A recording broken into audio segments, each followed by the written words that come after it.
Assalamualaikum warahmatullahi wabarakatuh. Perkenalkan, nama saya Ena Fadila. Di sini saya akan menjelaskan mengenai dampak positif dan peranan negatif dari mikroorganisme kehidupan sehari-hari. Nah, dalam kehidupan sehari-hari, mikroorganisme berperan dalam industri makanan dan minuman fermentasi.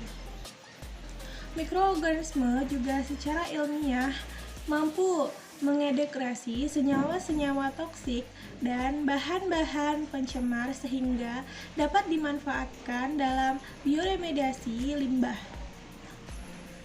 Mikroorganisme tersebut merupakan bagian dari kekayaan dan keragaman hayati Indonesia yang dapat diisolasi dari setiap lapisan tanah dan perairan atau laut, bahkan dari berbagai macam limbah industri.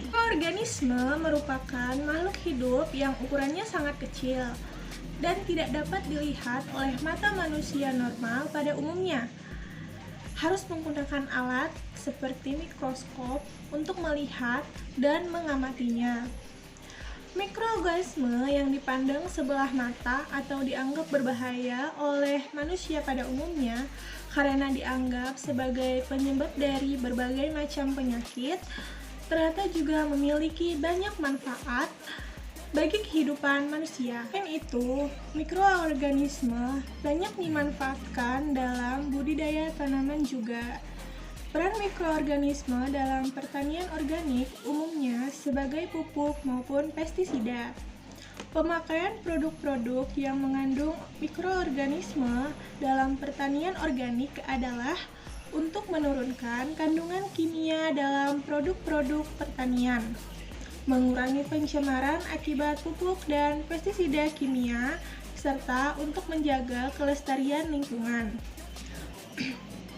Beberapa manfaat mikroorganisme dalam pertanian adalah memfiksasi nitrogen dari atmosfer, dekomposisi sampah dan residu organik sehingga lebih aman untuk lingkungan, menekan patogen tular tanah, meningkatkan kesediaan hara, degradasi racun yang berasal dari pestisida atau bahan kimia lainnya, menghasilkan antibiotik dan bahan aktif lainnya, menghasilkan molekul bahan organik sederhana untuk diserap tanaman, meningkatkan kompleksitas logam berat sehingga tidak dapat diserap oleh tanaman dan melarutkan hara yang tidak terlarut. Mikroorganisme yang bersifat antagonis dapat langsung menghambat patogen dengan cara sekresi antibiotik, racun, atau biosurfaktan. 2. Kompetisi dalam kolonisasi dan nutrisi. Kompetisi dalam mendapatkan mineral, menurunkan patogenesis OPT dan parasitisme dengan mensekresi enzim penghancur dinding seperti chitinases. Selanjutnya, kita akan membahas peranan mikroorganisme, yaitu peran positif dan peran negatif bagi. Nah, peran positif yaitu menguntungkan manusia, hewan, tumbuhan, pengolahan pangan, pengendalian penyakit, membantu kesuburan tanah, dan lain-lain. Terus ada peran negatif yaitu mencemari bahan pangan, menyebabkan penyakit. Nah, lanjut ya. Terus mikrobiologi pangan. Nah, beberapa contoh bakteri perusak bahan makanan yaitu Pseudomonas cacovenenans, penghasil asam bongkrek pada tempe bongkrek. Lanjut, ada juga Clostridium botulinum, penghasil toksin pada makanan dan minuman kaleng. Nah, ada juga yaitu Erwinia, Bacillus, dan Enterobacter aerogenes menyebabkan pelendiran pada susu. Sekarang kita lanjut ya. Beberapa contoh bakteri menguntungkan dalam bahan pangan yaitu Leuconoctoc mesenteroides, Enterobacter aerogenes, Erwinia herbicola, dan Lactobacillus plantarum yang mempunyai peran dalam pembuatan safer kuat atau kubis fermentasi. Lanjut, Streptococcus, Thermophilus, dan Lactobacillus bulgaricus berperan dalam pembuatan yogurt.